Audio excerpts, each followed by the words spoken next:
and welcome back to As I See It. This week we are taking on one of the most contentious debates of all time, dogs versus cats.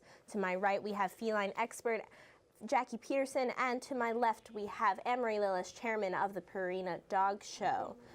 Jackie, we will start with you. What inherent characteristics do cats have that make them better than dogs? Well, cats have a smaller carbon footprint than dogs because they require less meat to be fed and everything, and they're small and compact, and they're really cute, and they can be fluffy, they be cuddly.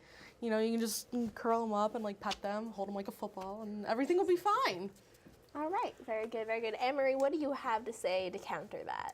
Even though we should keep in mind our carbon footprint, I think that we can do that better along with animals that we love, instead of ones that will just scratch all of your furniture, because they have more tendency to scratch. It's just a known fact.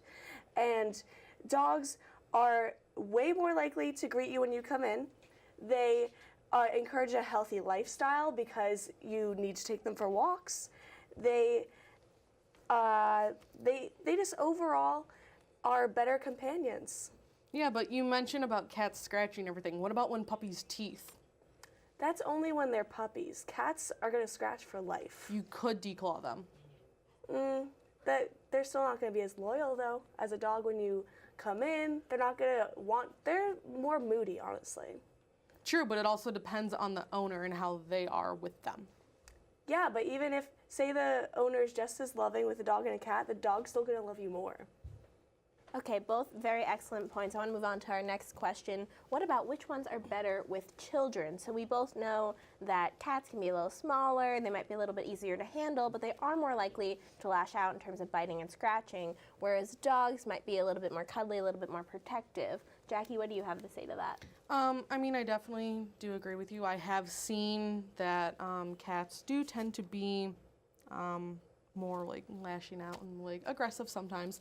However, I have seen a number of my friends use cats as therapy animals, and training them on how they're supposed to be can really help with the raising of a child by being kind of almost a protector. You see all those cute Facebook videos of cats always being there, loving, always being there with their owner, always being there with the child, and really expressing their love and interest.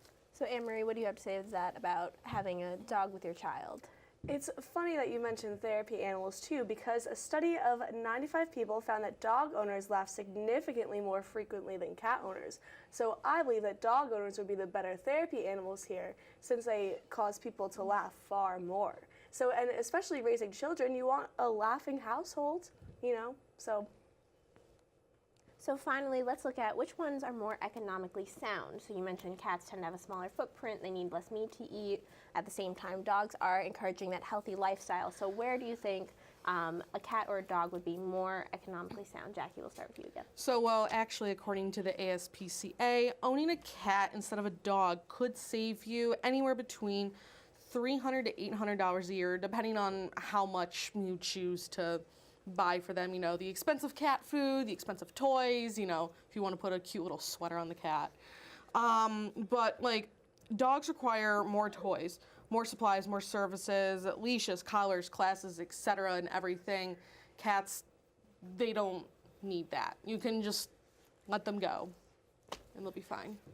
Anne-Marie, what do you have to say to that? Dogs may take up more resources, but we use so many resources daily. I think that dogs, compared to everything else, really isn't making that much of a difference. So I think they're worth it. Cats are not worth it. Okay, so very interesting point, are they worth it? And also, they're saving you maybe potential money with health benefits, with walks, completely understandable, both very good points. So final question, overall, which ones are just the better animal? Anne-Marie, we'll start with you. Obviously dogs. Clearly cats. Think about the economic standpoint. Don't you want to save money? You can save your love for a better animal. All right, both very good. Thank you for coming on the show this week. That's all the time we have for our debate this week. Thank you to both of our guests for their excellent points. As I see it, we'll be right back with Invisible Box Challenge champion Pete Johans. Stay with us.